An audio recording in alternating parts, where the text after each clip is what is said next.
विविध Bharati. Silence, lights, sound, camera, action. Nivedita ji के साथ ये यात्रा तय कर रहे हैं। इनकी बड़ी प्यारी सी यात्रा है, बहुत सारे रंग हैं इसमें, बहुत सारा मजा है और हर चीज से ये सीखती हैं, ये सबसे अच्छी बात है।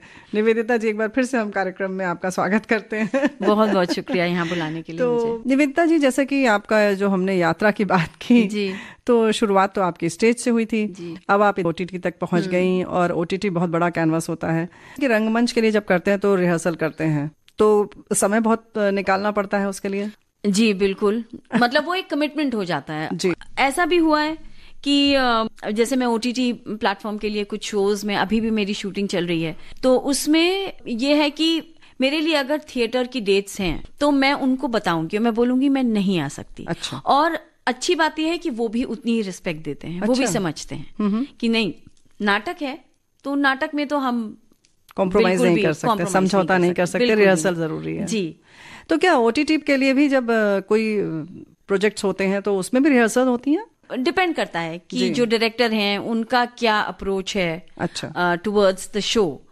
तो उसमें अभी मैं संजय लीला भंसाली साहब के साथ एक शो कर रही हूँ और मेरे ख्याल से मेरी कोई नेकी का सिला है जो मुझे ऊपर वाले ने दिया है कि मुझे उस प्रोजेक्ट का हिस्सा बनाया भगवान ने। मतलब मैं सिर्फ सीख रही हूँ उस प्रोजेक्ट में। मुझे ऐसा लगता है कि मैंने जीवन में कुछ ऐसा प्रोजेक्ट नहीं किया है जो मेरी लाइफ में आया है। कहाँ से आप क्या क्या सीख सकते हैं, ये आपकी पारखी नजर है और डायरेक्टर की ये पारखी नजर है कि कलाकार से वो क्या क्या निकाल सकता है। जी, उनकी बात हुई है तो मैं उनकी फिल्म जो खामोशी है जी, उसका गाना मुझे बहुत पसंद है, बाहों के दरमियाँ। तो अब किस और प्रोजेक्ट के बारे में बताना चाहती हैं? मैंने यशराज फिल्म्स का भी एक प्रोजेक्ट अभी किया है जो उनका भी ओटीटी प्लेटफॉर्म में डेब्यू प्रोजेक्ट है। उसमें भी मैं एक छोटा किरदार निभा रही हूँ।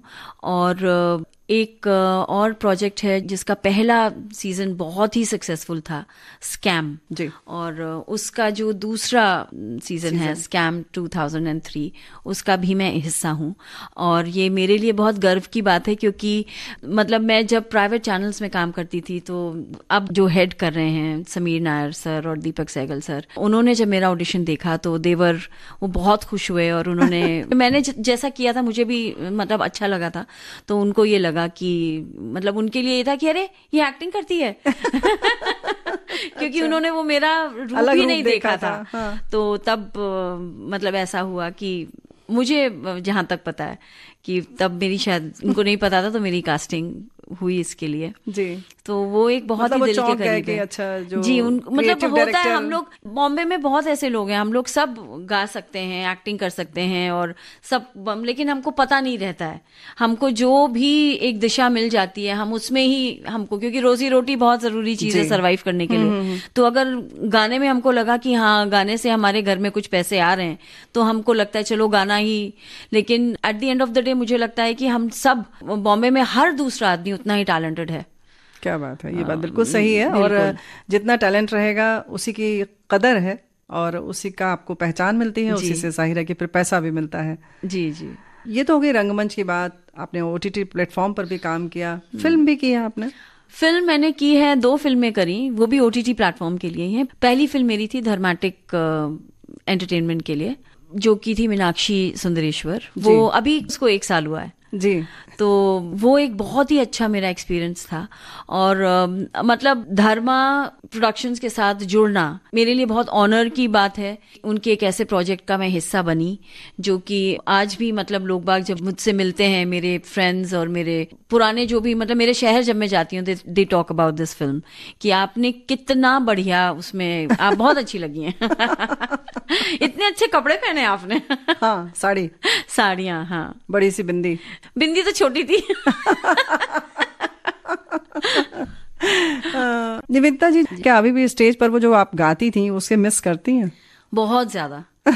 मुझे तो कभी कभी लगता है कि मुझे कोई एक मतलब जो स्टेज पे जो गाने का जो प्रेजेंस है, एक्टिंग भी वो एक अलग तरह का एक्सपीरियंस है, लेकिन वो जो गाने का जो जब लोग बाग उठ के आपके साथ नाच रहे हैं जी, 2-3 गाने तो बहुत ही मेरे दिल के करीब है जो मैं गाती थी। किस तरीके के गाने आप ज्यादा गाती थी? मतलब थोड़े चुलबुले से गाने भी गाते थे, उसमें जाइए आप कहाँ जाएंगे, दूर दूर तुम रहे, ये रातें नहीं पुरानी, जो स्टेज पे जो बेसिक गाने थे जी। और रूना लैला जी का था तुम्हें हो ना हो घरौंदा का, वो मेरे बहुत दिल के करीब है ये वाला सुनाइए ना एक लाइन। अच्छा। तुम्हें हो ना हो मुझको तो, तुम्हें हो ना हो मुझको तो, इतना यकीन है मुझे प्यार तुमसे, नहीं है नहीं है मुझे प्यार तुमसे, नहीं है नहीं है, तुम्हें हो ना हो मुझको तो, इतना यकीन है। अब किस और प्रोजेक्ट के बारे में बताना चाहती हैं? मैं पढ़ाती हूँ जो सुभाष घई घई जी साहब का, का जी। जो इंस्टीट्यूट है, फिल्म स्कूल है, और वहाँ पे मैं एक्टर स्टूडियो में फैकल्टी हूँ। जो आजकल का जो यंग क्राउड है, जो जी। बच्चे हैं, उनसे जुड़े रहना मुझे लगता है रेणु दीदी बहुत जरूरी है, क्योंकि हमको पता है कि वो क्या सोच रहे हैं। जी, अगर हमको यही नहीं पता वो क्या सोच रहे हैं तो हम उनके लिए क्या कर पाएंगे। बिल्कुल सही बात है। हम अपनी कुछ पुरानी बातें बार बार बताएंगे और वो सुनने में इंटरेस्टेड नहीं और है। सोचेंगे कि ये बेहतर है, हाँ। मतलब सबसे अच्छा यही है, जी क्योंकि हम ये मानकर चलते हैं कि जो हमने किया है और जो हमारे पास अनुभव है वो सबसे अच्छा है, जी। और इसी के आधार पर सबको चलना चाहिए। जी। तो मैं उनसे हमेशा यही बोलती हूँ कि आपके पास नॉलेज मेरे से ज्यादा होगी क्योंकि इंटरनेट का जमाना है, लेकिन मेरे पास अनुभव है। क्या बात है। तो मेरा जो अनुभव है और आपका नॉलेज जब हम मिलाएंगे उसको, तो एक इंटरैक्टिव क्लास में कुछ और बन के निकलेगा। वाह।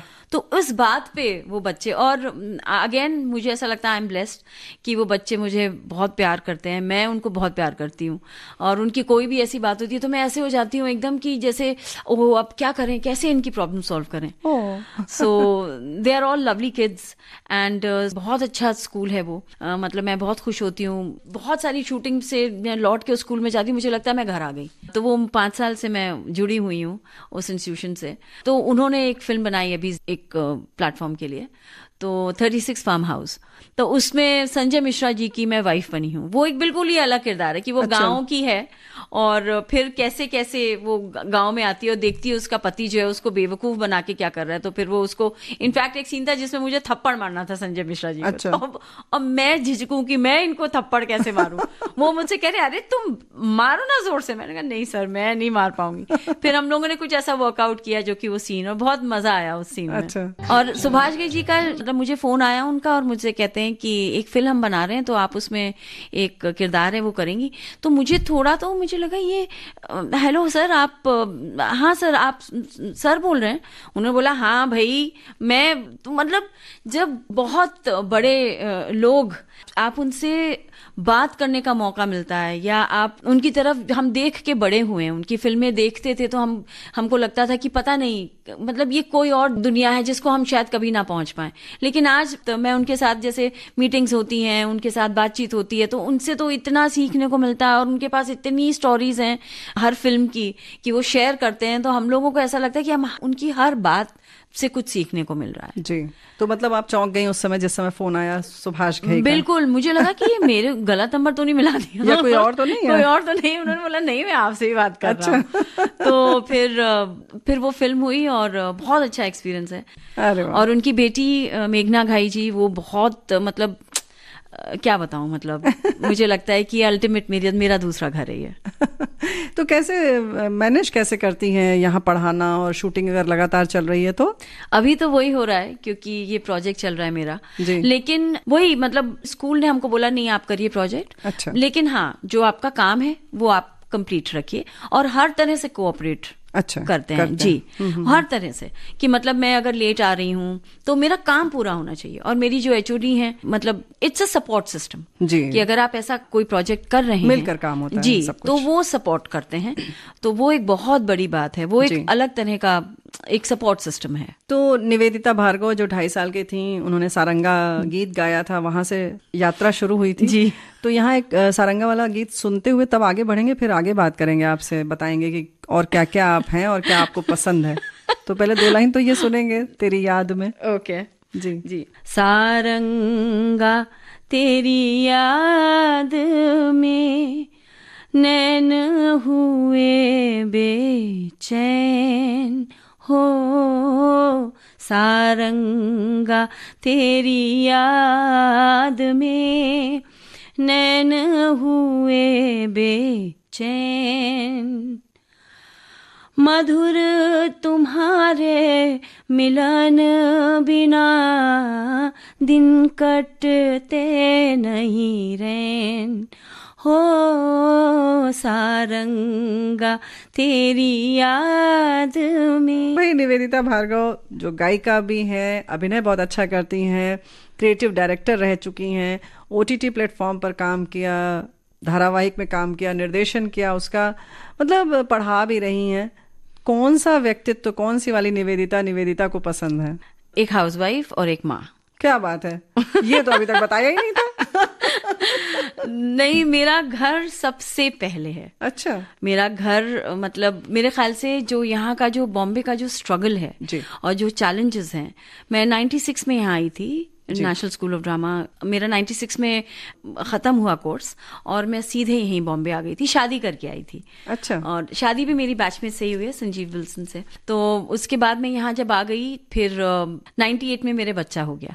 अच्छा। तो मेरा बेटा जो है वो भी मतलब उनका भी 10 साल की उम्र में उन्होंने एक बहुत अच्छी फिल्म करी। फिर उन्होंने दबंग में सलमान खान सर का बचपन का रोल अच्छा उन्होंने किया, अरहान विल्सन।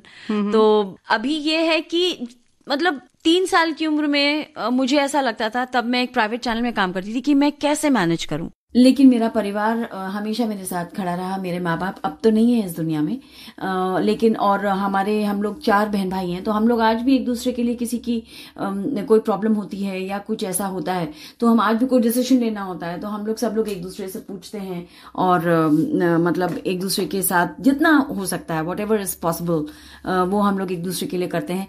उस वक्त जब मेरा बेटा छोटा था, मतलब 1-1.5 साल का था, तब मेरे भाई ने, जो छोटा भाई था वो पढ़ भी रहा था उस वक्त, उसने बोला था मेरी मम्मी को कि हम लोग यहाँ पे रखेंगे, आप उसको बॉम्बे में काम करने दीजिए।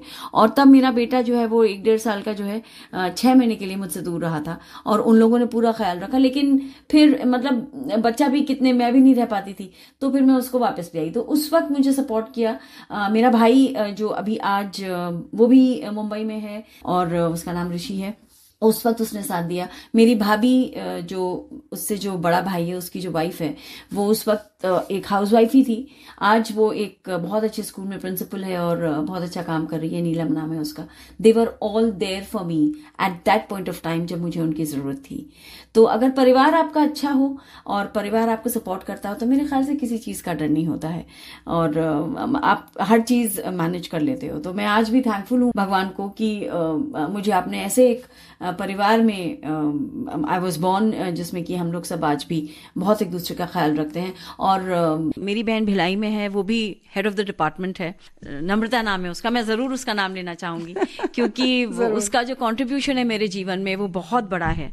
तो मतलब वो एक जो इमोशनल जर्नी है मेरी, वो कभी भी नहीं जाती है। आज भी मतलब वो मेरी एक इमोशनल रिकॉल की तरह काम करती है मेरे अभिनय में कि कैसे मैंने बिना बताए अपने बेटे को जो है उसको मुझे भेजना पड़ा था मेरी बहन के पास। तो मेरी बहन जो है उसने उसको बड़ा किया, मतलब जो फॉर्मेटिव इयर्स थे बच्चे के वो उसने ही। मेरा बेटा कहता मेरी 2 माँ हैं, तो उसने 7 साल की उम्र तक उसने रखा मेरी बहन ने।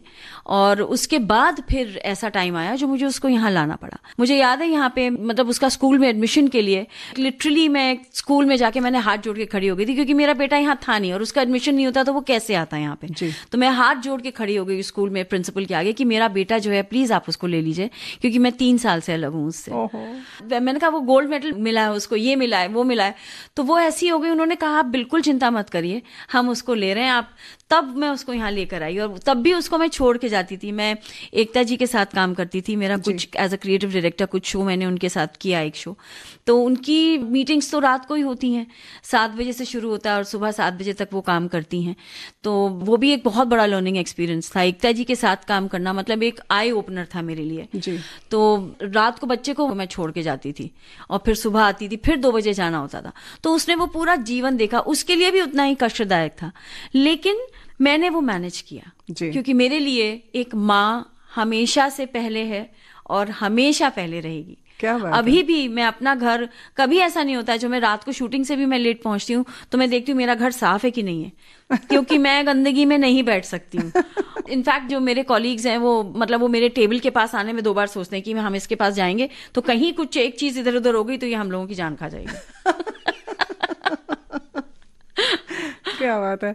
तो चलिए, ये तो हो गया कि आप गाती थी, आपने सुना लिया, तो यहाँ पर एक कोई फिल्मी गाना भी सुनते हुए आगे बढ़े। जी, अगर आप मुझसे पूछे तो मैं एक गाना बिल्कुल आपको कहना चाहूंगी कि आप प्लीज बजाइए, क्योंकि मेरे माता पिता जो हैं, जो अब इस दुनिया में नहीं हैं, वो गाते थे दोनों साथ में। तो वो ये वादा करो चांद के सामने। ओहो हो, क्या बात है। गाएंगे आप एक लाइन इसको? जी। ये वादा करो चांद के सामने, भुला तो न दोगे मेरे प्यार को, मेरे हाथ में हाथ दे दो जरा। जैसे आपने कहा कि सारे किरदार में से सबसे ज्यादा पसंद आपको माँ का और पत्नी का है रूप। ये बड़ा आश्चर्यजनक है, क्योंकि जो व्यक्ति 2.5 साल की उम्र से स्टेज पर हो तो बिल्कुल बहुत प्रोफेशनल हो जाते हैं और लगता है कि बस इसी चमक दमक में रहें और यही सब कुछ मिलता रहे, है ना। मेरे ख्याल से मुझे ऐसा लगता है कि वो चमक दमक से मैं ज्यादा इतनी प्रभावित नहीं हो पाई, इसीलिए मैं वो बैलेंस रख पाई जी, अपने घर का और काम का। और या तो आपने बहुत बचपन से ये सब देखा था और बहुत लोकप्रियता मिली हुई थी, आप सेलिब्रिटी थी, तो आपको कोई फर्क नहीं पड़ा, ऐसा? हाँ, लेकिन वहां पर भी, लखनऊ में भी मेरे आज भी मित्र हैं। मेरे ख्याल से मित्रता भी मेरी उनसे ही हुई जो कि अपना घर और अपने वर्क प्लेस पे बैलेंस कर पाए जी। तो हम लोग, मेरे ख्याल से सोच वही रही हमेशा, साथ कि अच्छा मिलता फैमिली गया। कम्स फर्स्ट और उसके बाद फिर हम काम। तो वो जो चमक दमक मैंने यहाँ आके देखी, वो मेरा परिवार के प्रति जो मेरा ड्यूटीज हैं वो हमेशा ऊपर रहती थी, तो चमक दमक पीछे हो जाती थी। क्या बात है। तो मेरे ख्याल से ऊपर वाले ने वो चीज कहीं रिकॉर्ड में रखी होगी, तो उन्होंने कहा चलो अभी इसको हम जो है एक ऐसे प्रोजेक्ट्स का हिस्सा बना देते हैं जो चमक दमक भी देख ले, वो देख ही ले फिर। और पति का जो मतलब व्यवसाय है, तो कहीं क्लैशेस होते हैं या सपोर्ट मिलता है, क्या होता है फिर? नहीं, बिल्कुल सपोर्ट मिलता है, और अगर सपोर्ट नहीं मिलता तो मैं यहाँ तक नहीं आती। बात तो सही तो है। हम दोनों राष्ट्रीय नाट्य विद्यालय के बैचमेट्स हैं। जी संजीव हाँ, विल्सन का तो नाम है। कहाँ से रोमांस शुरू हुआ? वहीं से 1994 में जो है, मतलब हम लोग दोस्त बने, और फिर उसके बाद 1996 तक पहुंचते पहुंचते मैंने उनको बोल दिया था कि मैं, मतलब this has to end in marriage, शादी करके फिर हम बॉम्बे चलते हैं आराम से, फिर हमारी एक जर्नी अलग शुरू हो जाएगी। तो जब रोमांस चल रहा था तो कौन सा गीत गाती थी, या पति को कौन सा गीत सबसे ज्यादा पसंद था? मेरे ख्याल से वो भी बहुत अच्छा गाना गाते हैं, वो बहुत अच्छा पियानो बजाते हैं। मेरा जो आप रोमांस की बात कर रही हैं वो पियानो से ही रिलेटेड है, क्योंकि हम लोग एक नाटक कर रहे थे रॉबिन दास सर का, तो उसमें पियानो था और ये पियानो बजाते थे। He is a very good drummer, he is a very talented person and I am very proud of him. तो वो पियानो से वो पहला नशा जो गाना है, पहला नशा पहला खुमार। आगे और कौन सी चमक दमक देखना चाहती हैं निवेदिता जी? मेरे पास अपना घर नहीं है अभी भी। बम्बई में मैं 25 साल से हूँ। ओहो। और अभी भी मैं किराए के घर में रहती हूँ। तो बस मेरी ये हसरत है कि अभी मैं जो भी काम करूँ, मेरा घर मैं किसी तरह कर लूँ। वो जरूरी नहीं है बम्बई में हो, मतलब मैं घर के लिए उतना पैसा इकट्ठा कर लूँ कि मेरा एक घर हो जाए अपना। और प्रोजेक्ट्स के बारे में क्या सोचती हैं कि किसके साथ काम करना चाहती हैं आगे और अधिक? भंसाली सर के साथ काम कर लिया तो एक्चुअली में अभी तो और मैं कुछ सोच ही नहीं पा रही हूँ। वो अल्टीमेट है जी। लेकिन फिर भी चलिए, घर की जो आपकी उम्मीद है, सपना है, वो हम सब की दुआएं हैं कि पूरी हो जल्दी ही। विविध भारती के सभी श्रोताओं की तरफ से वैसे तो मैं दुआ मांगती हूँ और कामना करती हूँ कि आपका ये सपना पूरा हो जाए। और विविध भारती आकर आपको कैसा लगा? मुझे ऐसा लगा जैसे, मतलब लखनऊ से मैं विविध भारती से जुड़ी रही हूँ 1986 से एज अ कैजुअल अनाउंसर। मैं 12 साल मैंने वहां काम किया।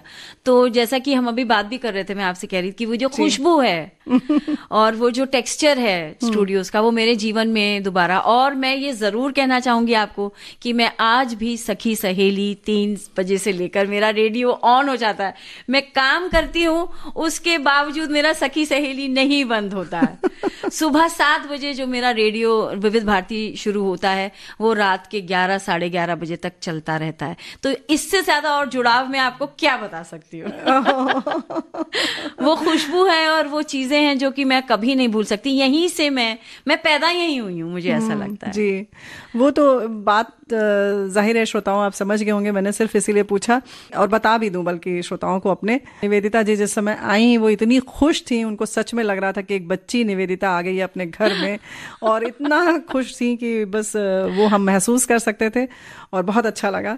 और हमारे श्रोता भी जाहिर है कि फिर आपसे कनेक्ट हो ही गए। वैसे तो हमारे सभी मेहमानों से होते हैं, लेकिन खास तौर से जो विविध भारती का प्रेमी होता है उससे हम भी बहुत खुश हो जाते हैं क्योंकि ऐसी जगह है, ऐसा संस्थान है कि बहुत हम लोग भी धरती से जुड़े हुए हैं, अपनी परंपरा को लेकर चलते हैं। और जैसे आपने कहा कि पहले घर हमारे लिए है, तो हम लोग भी ऐसे ही चीजों को बिल्कुल ज्यादा नहीं। और पसंद मैं जब करते हैं। कैजुअल अनाउंसर थी ऑल इंडिया रेडियो लखनऊ में, जी। तो मुझे वो कुछ शोज तो है, जो संगीत सरिता है, आपकी फरमाइश, छाया गीत, हमारा जो फौजी भाइयों के लिए जो हमारा शो है, तो ये सब मैंने खुद प्ले किए हैं स्टूडियो में बैठ के। तो इसलिए वो जो मेरी यादें हैं वो कभी नहीं जाएंगी। जैसा मैंने आपको बोला कि मेरी माँ, मतलब वो बहुत बीमार थी, मतलब वो बोल नहीं पाती थी, अपने आखिरी दिनों में जो थी उनसे आवाज नहीं निकलती थी। तो उनको पता था रेडियो, हाथ जैसे भी उनका जाता था, पर वो रेडियो ऑन रहना चाहिए। अच्छा जी, वो बहुत जरूरी था उनके लिए। और मुझे इस बात पे गर्व है कि मैं अभी तक अपनी सर्विसेज दे पा रही हूँ, कुछ कर पा रही हूँ। और 2021 में मेरा एक शो दूरदर्शन पे आया जो मैंने खुद प्रोड्यूस किया था, चित्रांगदा नाम से, जो डीडी अरुण प्रभा पे टेलीकास्ट हुआ था। तो आई एम रियली प्राउड कि मैं अभी तक अपने कुछ कर पा रही हूँ ये संस्थाओं के लिए, जो मेरे हृदय को इतने ज्यादा, इतने करीब हैं, इतने क्लोज हैं। तो भाई बहुत सारी चीजें हैं, भावुक कर रही हैं आपकी बातें और फिर लंबी बात करेंगे। और आप बहुत अच्छे अच्छे प्रोजेक्ट्स में काम करें, जो आपकी हसरतें हैं वो सब पूरी हों। इन सब कामनाओं के साथ निवेदिता जी अब इस आज के कार्यक्रम को विराम देते हैं।